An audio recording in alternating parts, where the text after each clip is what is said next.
social integral que a todos nos compromete.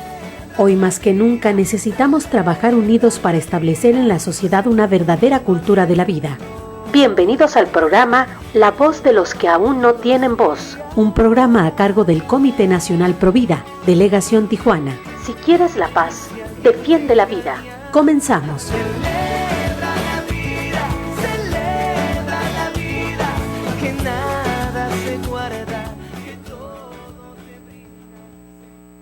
Pero la única que defiende los derechos a vivir del no nacido, la Iglesia. La única. Todos los, en el mundo, vamos, alguna excepción, pero casi en el mundo entero se permite que las madres maten a sus hijos. Y hoy en el mundo, la única que defiende el derecho a vivir del no nacido, la Iglesia Católica. Nuestro Papa, el gran misionero del mundo. ¿Y qué predica el Papa en todo el mundo? Los derechos a vivir del no nacido, que no se puede matar a un ser inocente. Y lo repite aquí y allá, donde haga falta. Y los obispos en España, sus pastorales contra esas leyes que protegen el aborto. ¿Quién grita? ¿Quién defiende al niño no nacido? La Iglesia. Y la historia del futuro dirá, en aquella generación asesina, la única que defendía los derechos a vivir del niño inocente, la Iglesia Católica. Para honra de la Iglesia y para vergüenza de nuestra generación. Ahora bien, es notable, vamos, si notable no, porque te da rabia, pero es así, la hipocresía de muchos que quitan la pena de muerte para los terroristas asesinos y condenan a muerte a un niño inocente. ¿Pero en qué cabeza cabe? Todos son facilidades para los delincuentes. Proteger a los asesinos. ¿Y al niño que lo defiende? Venga a hacer leyes y disposiciones para proteger a las madres asesinas. En contra del niño que no ha hecho nada malo. Pero, ¿qué gobierno es este que hace leyes para proteger a los asesinos y deja indefensos a las víctimas inocentes? ¿Y esto es justicia? ¿Y esos son derechos humanos? ¿Esto qué es? Esta es la hipocresía que estamos viviendo. Muchos derechos humanos, fuera pena de muerte, no sé qué, no sé cuántos. Y después permitimos que condenan a muerte a un inocente que no ha hecho nada malo. Os voy a contar otra anécdota. Venía yo de Italia, había estado yo en un congreso científico internacional de sindonología. Total, había ido de Italia a un congreso de la Sábana Santa y volvía yo. Luis del Olmo me había dicho en Protagonistas que al volver de Italia, que me hizo una entrevista al ir al congreso, me dijo, ya al volver se viene usted otra vez, que haremos otra entrevista. Bueno, llego yo de Italia, vine yo en barco de Génova a Barcelona en el Canguro, llego a Barcelona, cojo un taxi en el puerto y le voy a ver a Luis del Olmo para hacer una entrevista sobre el congreso. Y mientras voy por las Ramblas, veo unas pintadas en las paredes y le pregunto al taxista, oiga, ¿qué es esto? ¿Qué es esto?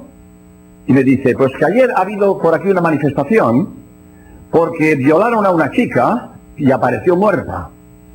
Y hubo una manifestación de jóvenes, iban gritando y pintando por las paredes y en pancartas, contra violación, castración. Y digo, hombre, no está mal, hombre, no está mal. Ese no repite. Ese no repite.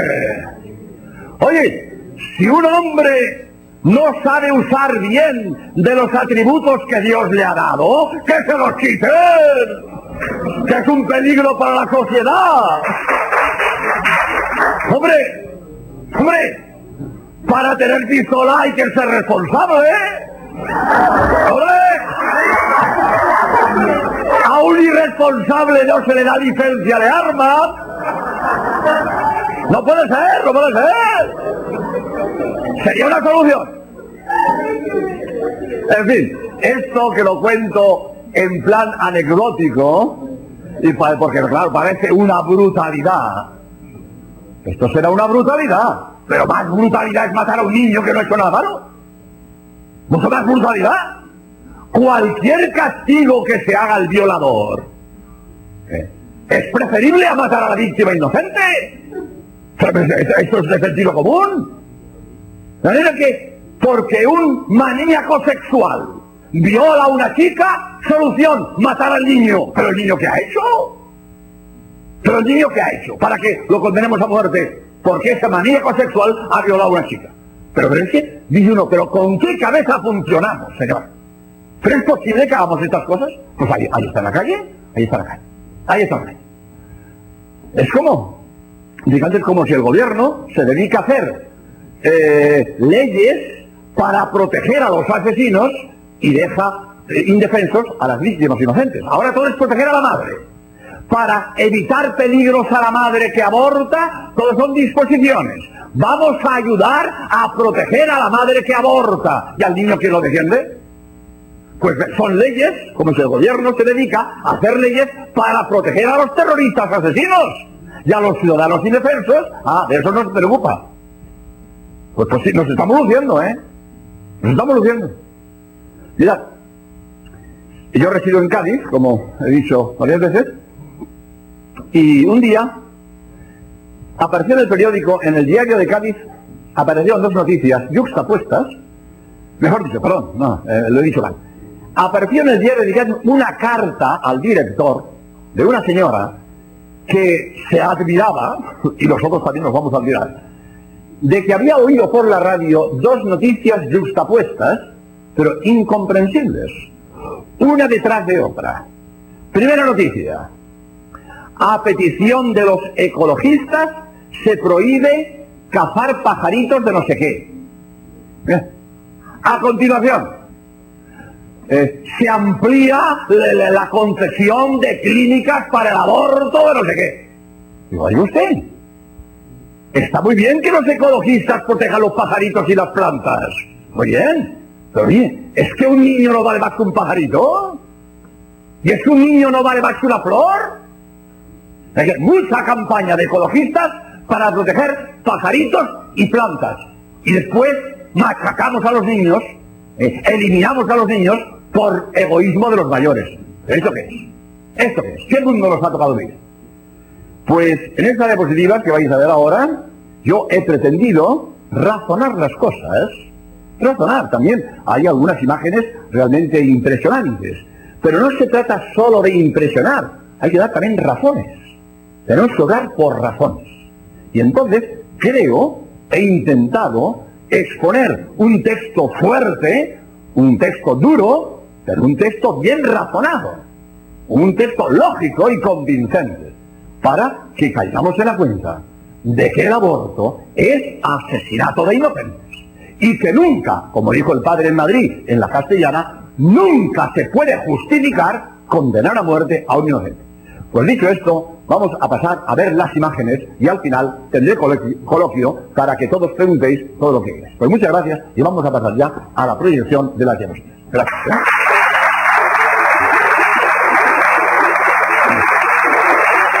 Bien. Bien. El aborto, asesinato de inocentes. El Papa Juan Pablo II, en sus palabras de la misa celebrada en el Paseo de la Castellana de Madrid, ante más de 1 millón de personas, dijo: jamás se puede legitimar el quitar la vida a un inocente. En efecto, condenar a muerte a un criminal profesional que es un peligro para la sociedad será una cosa discutible. Unos opinan que basta con la cadena perpetua, otros opinan que de la cárcel se puede escapar, y por lo tanto la pena de muerte es el único modo de evitar que haya nuevas víctimas inocentes a quienes la autoridad civil tiene obligación de proteger. Hay razones en pro y razones en contra. Por eso es una cosa opinable. Pero condenar a muerte a un inocente es una monstruosidad tal que nadie puede considerarlo moral, ni católico ni no católico. Pues eso es el aborto. Por eso, el Concilio Vaticano II lo llama crimen abominable. Y la Comisión Permanente de los Obispos Españoles dice que la ley que justifica el aborto es gravemente injusta. Los abortistas se escudan en que en los primeros meses del embarazo no se sabe si es o no persona humana. Pero ni en caso de duda puede ser lícito el aborto. En efecto, si a ti te dan un envoltorio para que lo tires al mar, diciendo que se trata de un gato muerto, y tú sospechas que es un niño vivo, no puedes tirarlo al mar sin salir de la duda.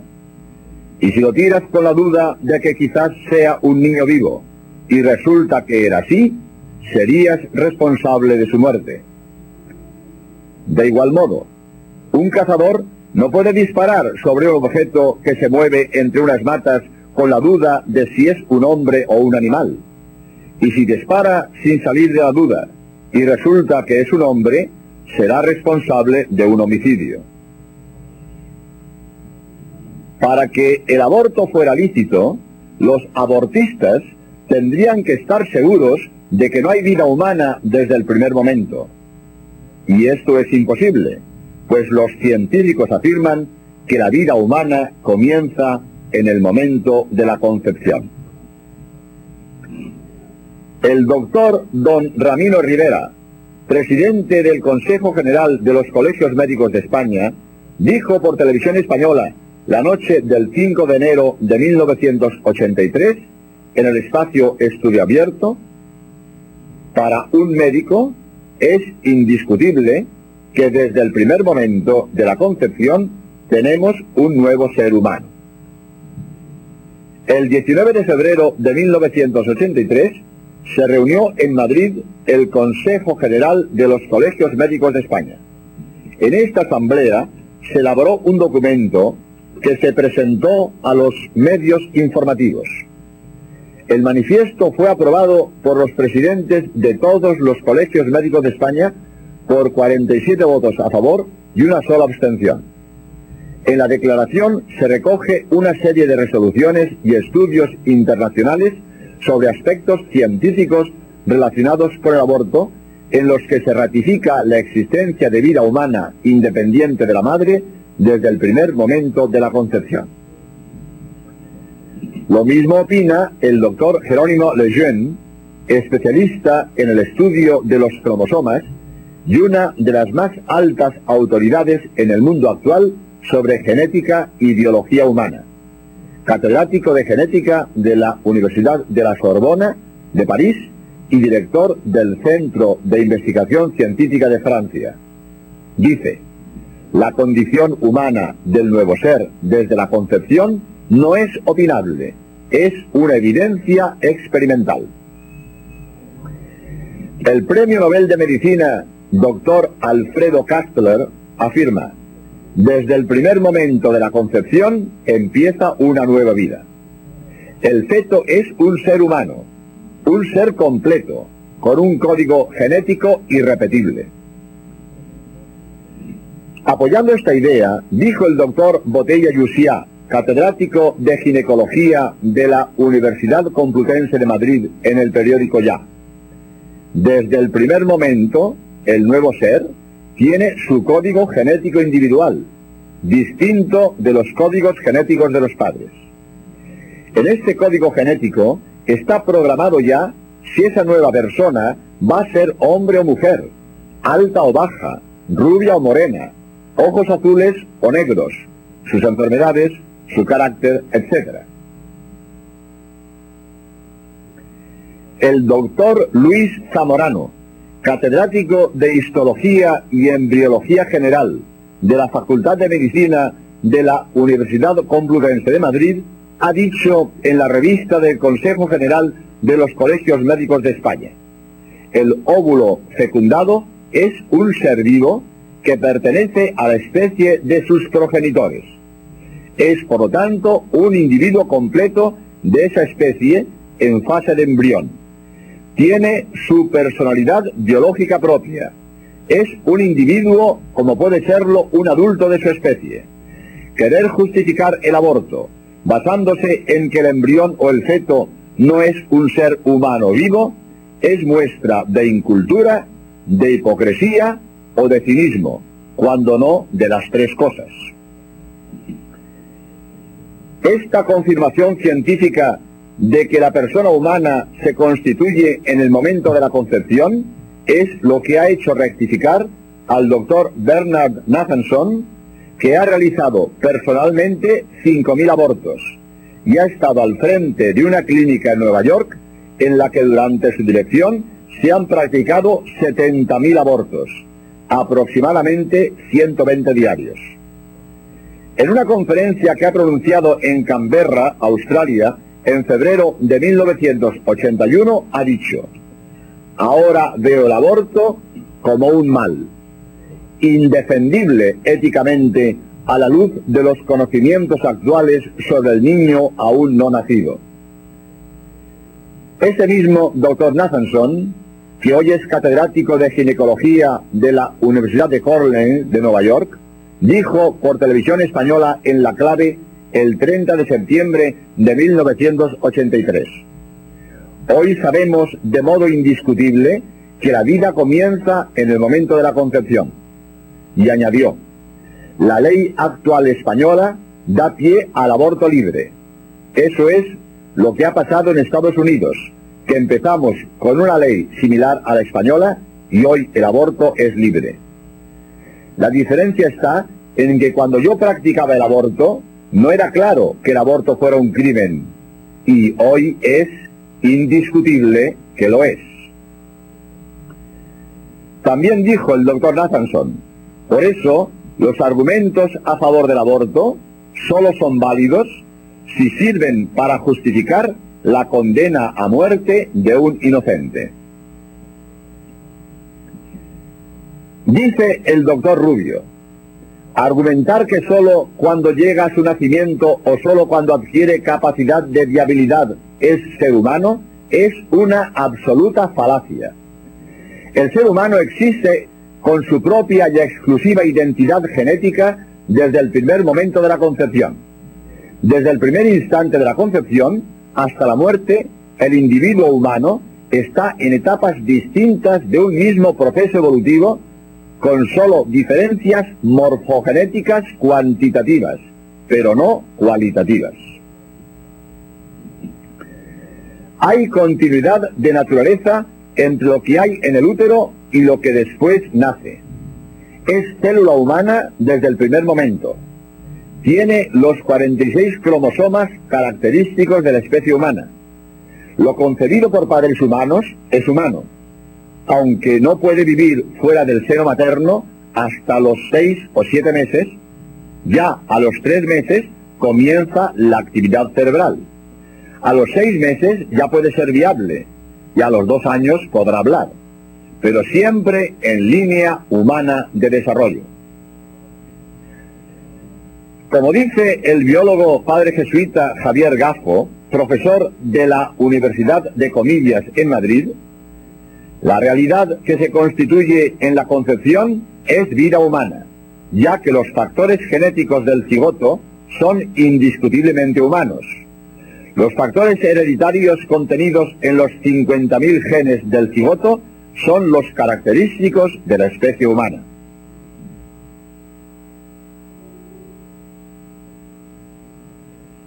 A veces se oye decir a alguno que se autodenomina católico e incluso a algún clérigo palabras ambiguas sobre la despenalización del aborto. A este respecto es muy acertado lo que dice el periódico Ya de Madrid en un editorial. Los obispos han hablado como obispos de la Iglesia Católica y en materia gravísima de moral, y en un tema en el que la unanimidad del magisterio católico es absoluta. Por consiguiente, nadie que se considere católico puede no compartir la norma recordada por los obispos españoles en materia de aborto. En la Iglesia Católica los maestros son el Papa, los concilios y el episcopado entero con el Papa, y nadie más. La Asamblea General de la Asociación Médica Mundial declaró en Ginebra y confirmó después en Sydney, Australia, como obligación del médico la de velar por la vida humana desde el primer momento de la concepción. Y la ONU, el niño necesita una apropiada protección legal antes y después de nacido.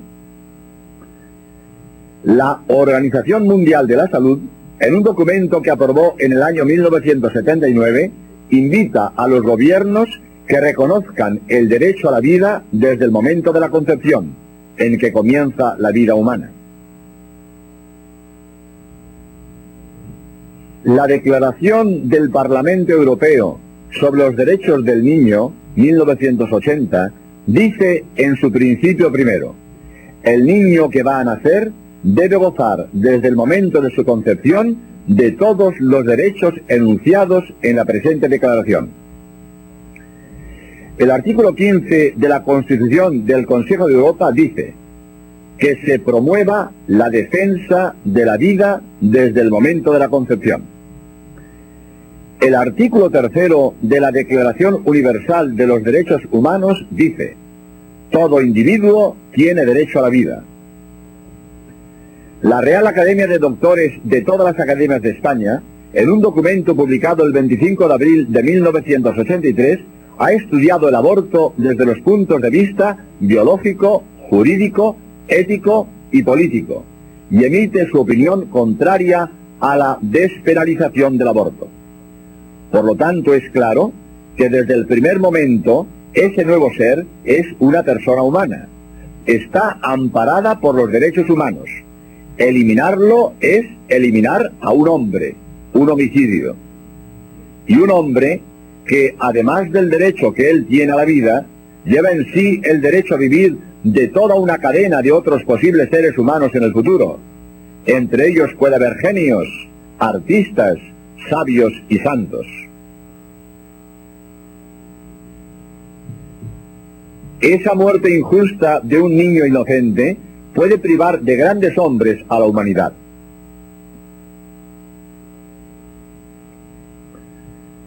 En el artículo 29 del Código Civil Español se dice: el concebido se tiene por nacido para todos los efectos que le sean favorables. Por ejemplo, recibir una herencia. ¿Es que el feto es persona humana para recibir una herencia y no lo es para tener derecho a vivir? Esto es un contrasentido.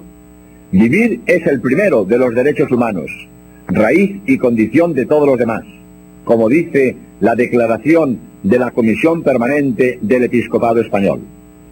El derecho a vivir es anterior al Estado.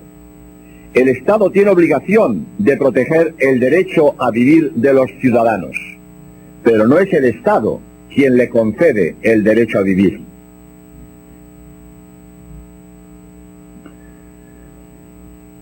Pero, aunque no se sea persona jurídica hasta después de nacer, no hay duda de que se es persona humana desde la concepción, según dicen los médicos que son los que saben de esto. Incluso puede decirse que el mismo derecho considera una persona humana al concebido no nacido, pues le concede derecho a recibir una herencia. Es paradójico que el niño tenga más derechos, se vea más protegido fuera del claustro materno que en el seno de su madre. ¿Podemos admitir que el cuerpo materno sea para el niño un patíbulo o un pelotón de ejecución? Decir que la mujer puede hacer de su cuerpo lo que quiera es otra falacia. El nuevo ser que una mujer lleva en sus entrañas no es como una verruga que ella puede extirpar sin problema moral. Lo que esa mujer lleva en sus entrañas es un ser humano inocente, a quien no se puede eliminar impunemente. Si se permite asesinar impunemente a un ser inocente e indefenso, ¿qué otra cosa más grave se puede castigar? Estarían de sobra todas las cárceles. Y si se quiere dar permiso a una madre para que mate a su hijo no deseado, ¿por qué no dar también permiso a un hijo para que mate a su madre cuando ésta le estorbe? Es una hipocresía que los mismos que niegan la pena de muerte para asesinos evidentes, que son un auténtico peligro para la sociedad, condenen a muerte a un niño inocente. Los medios de comunicación social bombardean al pueblo insistentemente con viejos y manidos sofismas para convencerle de que la despenalización del aborto es un signo de progreso. ¿Progreso condenar a muerte a un niño inocente por comodidad de los mayores? ¡Qué hipocresía! Y si quien desea la muerte de ese niño inocente es la propia madre, eso no lo hacen ni las fieras. Todas las fieras defienden a sus crías. Las madres que asesinan a sus propios hijos son peores que las fieras. Es horrible el cuadro de Goya donde pinta a Saturno devorando a sus hijos. Quizás esas madres asesinas no sean castigadas por las leyes humanas, pero lo serán por Dios, porque las cosas malas no se convierten en buenas por leyes humanas. La calumnia seguirá siendo una injusticia, aunque hubiera leyes humanas que la admitieran. Las cosas tienen un valor objetivo independientemente de lo que digan los hombres. Por mucho que repitieran algunos que los ríos corren del mar a la montaña, la verdad será siempre lo contrario. Por mucho que algunos quieran justificar el aborto, siempre seguirá siendo verdad que condenar a muerte a un inocente es una monstruosidad. Las leyes humanas podrán despenalizar el aborto, pero lo que jamás podrán hacer las leyes humanas es quitar el remordimiento a las mujeres que abortan. Me decía una chica que había abortado: muchas noches me despierto sobresaltada y me parece ver al niño que asesiné. Y un ginecólogo me dijo hace poco que era frecuente que muchas mujeres abortistas terminaran enfermas mentales. De momento es fácil salir del niño que estorba, pero cuando después ven un niño bonito, un niño gracioso, un niño acariciando a su madre, es inevitable que piensen: así podría ser el mío si yo no lo hubiera asesinado. Esto lleva a perturbaciones mentales. Eso de que no hay derecho que las mujeres ricas puedan ir a Londres a abortar y las pobres no tengan ese privilegio es una barbaridad. El que una madre pueda asesinar a sus hijos no es ningún privilegio, sino una desgracia. La justicia no está en dar facilidades a todas las mujeres para que maten a sus hijos, sino que en todo el mundo se castigue a las madres que asesinan a sus hijos. Y que no se nos diga que la despenalización del aborto no obliga a nadie a abortar. Faltaría más que la ley obligara a las madres a que maten a sus hijos. Es ya una monstruosidad permitir a algunas madres que asesinen a sus hijos. No se trata de imponer a todos los principios religiosos católicos, sino de defender el derecho a la vida de seres humanos inocentes.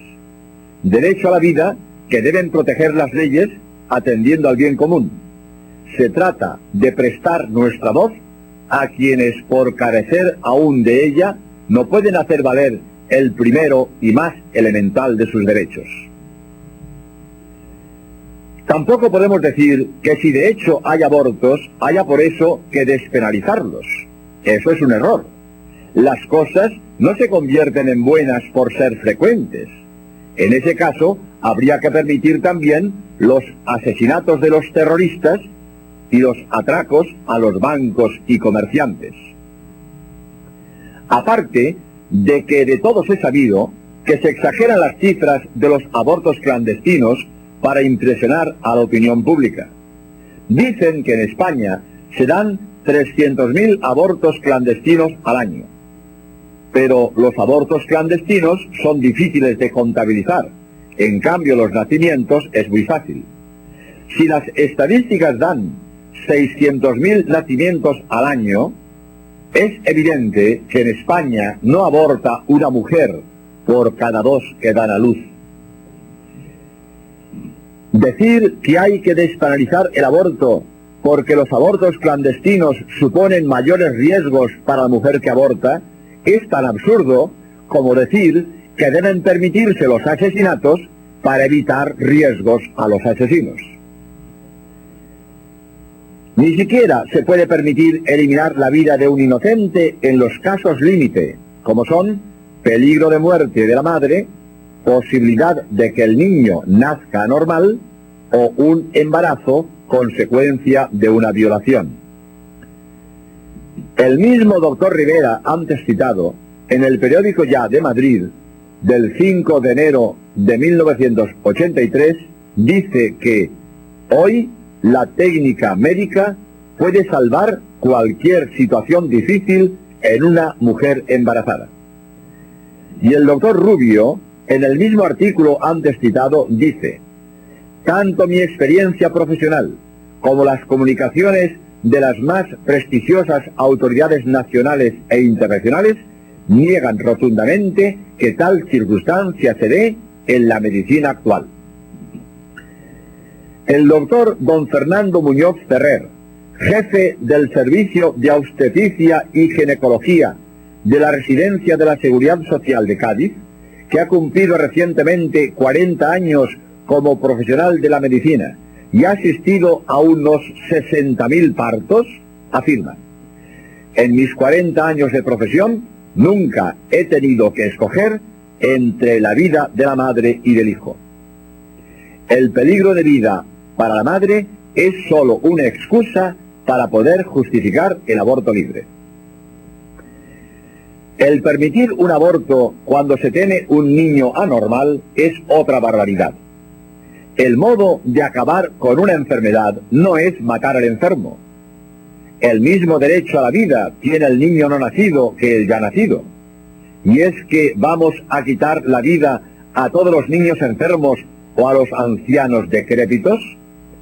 ¿Qué sociedad egoísta queremos montar? ¿Qué clase de sociedad es esta que permite liquidar a todo el que nos estorba? Además, la previsión de la anormalidad de los fetos, según dicen los médicos, tiene un enorme margen de error. La prueba es que a las embarazadas de Seveso, Italia, cuando la nube tóxica, se les recomendó abortar, pues las 1.400 madres que no quisieron abortar dieron a luz hijos perfectamente sanos. Y en España, a las embarazadas enfermas de la colza se les recomendó el aborto porque podían tener niños anormales. Luego resultó, según el doctor Zamarriego, presidente del Consejo del Plan Nacional de Prevención de la Subnormalidad, que de 450 partos de mujeres afectadas por el síndrome tóxico, ninguno de los nacidos ha presentado malformaciones. Si se hubiera hecho caso de las predicciones, se hubieran cometido 450 asesinatos de niños inocentes. Incluso en caso de violación no es lícito el aborto. ¿Es que vamos a remediar una injusticia con otra mayor?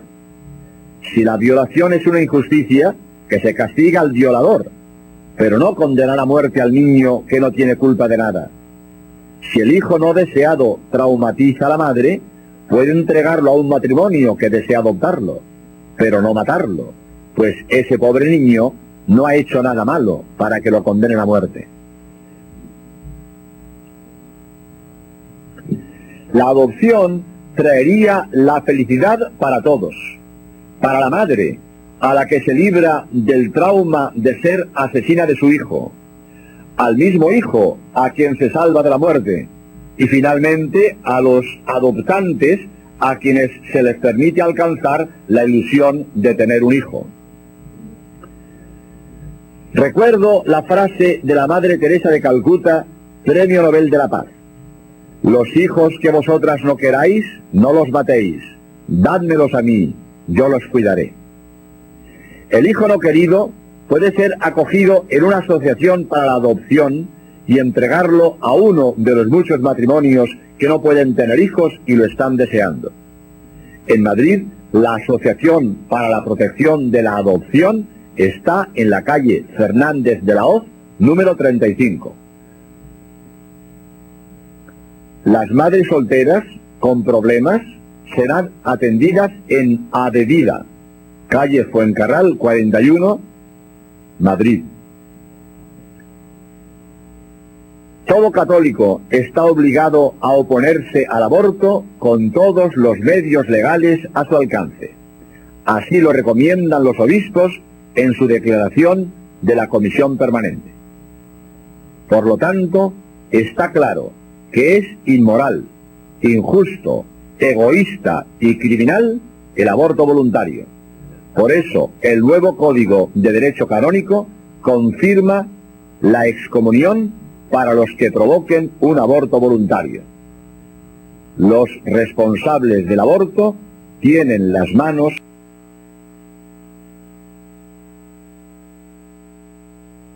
Hola, soy su amigo Chespirito. Cuando estaba yo en el vientre de mi madre, ella sufrió un accidente que la puso al borde de la muerte. El médico le dijo, tendrás que abortar. Y ella respondió, abortar yo jamás. Es decir, defendió la vida, mi vida. Y gracias a ello estoy aquí.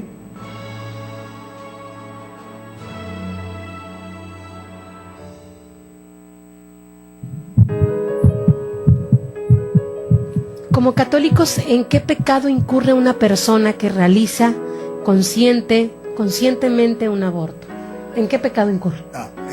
Bueno, con caer en un pecado mortal, ya con, digamos, un pecado, es un pecado de homicidio, pecado, no censura. Censura es la excomunión anexa, pero un pecado es un pecado grave, un pecado mortal, un homicidio. ¿Quién puede justificar un homicidio si no es en defensa propia?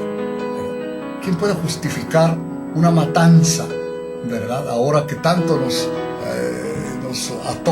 atosigan con los terroristas.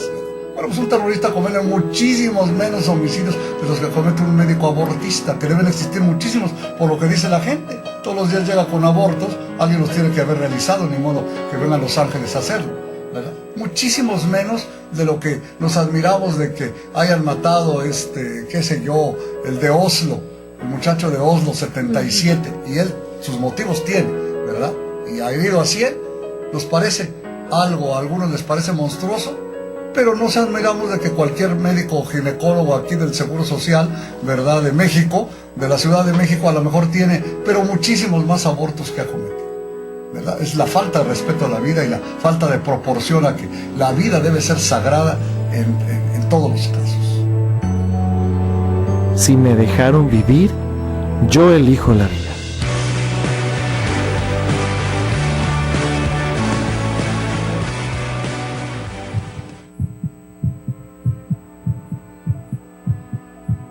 Tenemos nosotros, por ejemplo, diferentes formas de llamarle al aborto problema. ¿El aborto será un problema científico, político o social? ¿Usted qué piensa? Bueno, científico no, porque la ciencia no tiene color, no tiene... es decir, el deber ser no le corresponde a la ciencia, le corresponde el ser, pero no el deber ser. El ser del hombre, el deber ser se lo pone el hombre.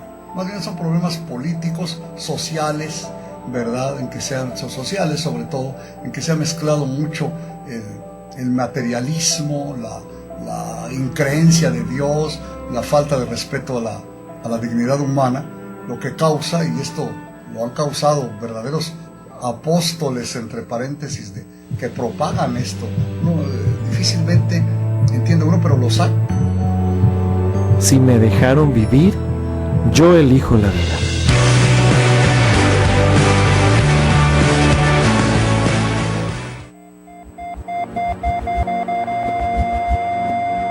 El aborto libre hasta las 12 semanas llegó a México Distrito Federal en verano de 2007. 5 años después, los abortos practicados allí han sido cerca de 500,000 solo en el DF. Esta cifra es mucho mayor, sin contar aquellos abortos hechos en clínicas clandestinas y abortos caseros. Mujer, sé valiente, defiende el hijo de tu vientre. Si me dejaron vivir, yo elijo la vida.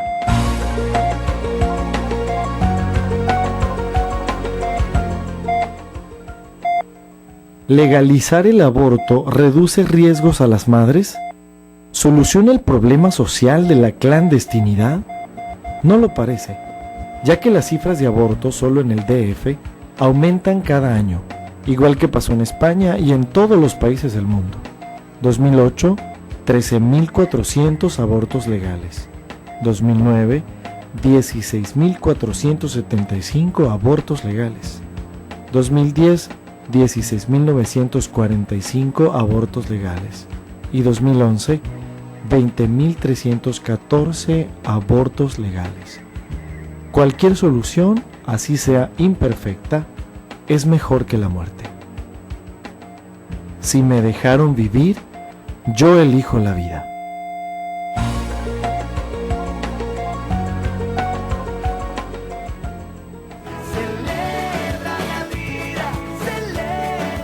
El objetivo último de todas las asociaciones a favor de la vida es aportar ideas para una cultura de la vida. Por hoy nuestro programa La Voz de los que aún no tienen voz termina. Este programa es una producción de Koinonia Radio y del Comité Nacional Provida, Delegación Tijuana. Si quieres la paz, defiende la vida. Nos escuchamos en siguientes emisiones. Hasta la próxima.